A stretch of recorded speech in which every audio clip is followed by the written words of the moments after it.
খুব কষ্ট হয়ে গেছিল আমাদের। বিথি আপু লিখছে হাই আপু। হ্যালো। বিথি আক্তার।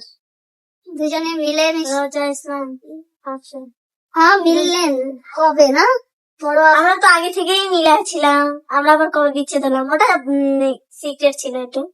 আচ্ছা, আপনারা যারা আমাদের ভিডিও গুলো এখনো দেখেন নাই, অবশ্যই আমাদের পেজে ফলো দিয়ে আমাদের ভিডিও গুলা দেখবেন।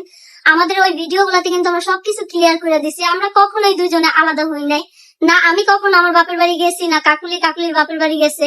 আমরা দুজনে একসাথেই ছিলাম। যা করছি এগুলো আসলে প্ল্যানিং ভিডিও ছিল, মানে প্র্যাঙ্ক করছি আপনাদের সাথে। আর এগুলা কেন করছি সবকিছু কিন্তু আমরা ক্লিয়ার করে দিছি। এখনো অনেকে আমাদেরকে প্রশ্ন করে, যেমন আমরা কক্সবাজার গেছিলাম, ওইখানে আমাদেরকে অনেকে বলতেছিল কি ব্যাপার বড় আপু কবে আসলো, কি ব্যাপার ছোট সতীন আপনি কবে আসলেন, মানে এইভাবে আর কি আমাদেরকে বলা হয়। তো তাদের উদ্দেশ্যে একটা কথাই বলি, আমরা কখনোই আলাদা হই নাই, আমরা সবসময় একসাথেই ছিলাম। আর সবাই আমাদের জন্য দোয়া করবেন, আমরা যেন এইভাবেই সারা জীবন মিলেমিশে থাকতে পারি। আর সবাই ভালোবাসে আমাদের, যে সেজন্যই আমরা এত সুন্দরভাবে মিলে আছি। একটা বছর পার হয়ে গেল, একটা বছরের রানিং পাড়া দিছি মানে সতীনের সাথে করে।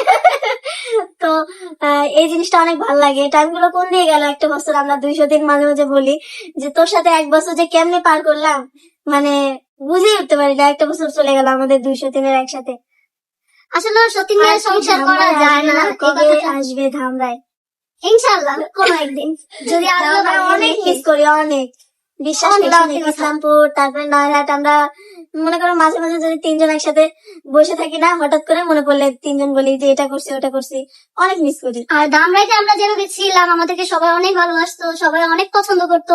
আমরা যেই বাসাতে ছিলাম, ফার্স্টে যে বাসাতে মানে আমরা ছিলাম, তো আশেপাশের অনেক মানুষ আসতো আমাদেরকে দেখতে, যে আসলে কি তোমরা 203 কিনা। আয়সা অনেক ভালো ভালো কথা বলতো ওনারা, আর অনেক পছন্দ করতো সবাই। ধামরাই মানে ইসলামপুরে, আমরা যেহেতু ইসলামপুরে ছিলাম তখন, সবাই অনেক পছন্দ করতো। আর আমরা ধামরাইতে যাইতাম বাজার করার লেগে না। হ্যাঁ, ধামরাই দেখি যেন নয়ারহাট, আমি ধামরাই করে লইতেছি। এমডি রাকিব লিখছে big sister look cute sister. ধন্যবাদ। ধন্যবাদ। তোমাদের মধ্যে কে প্রেগনেন্ট?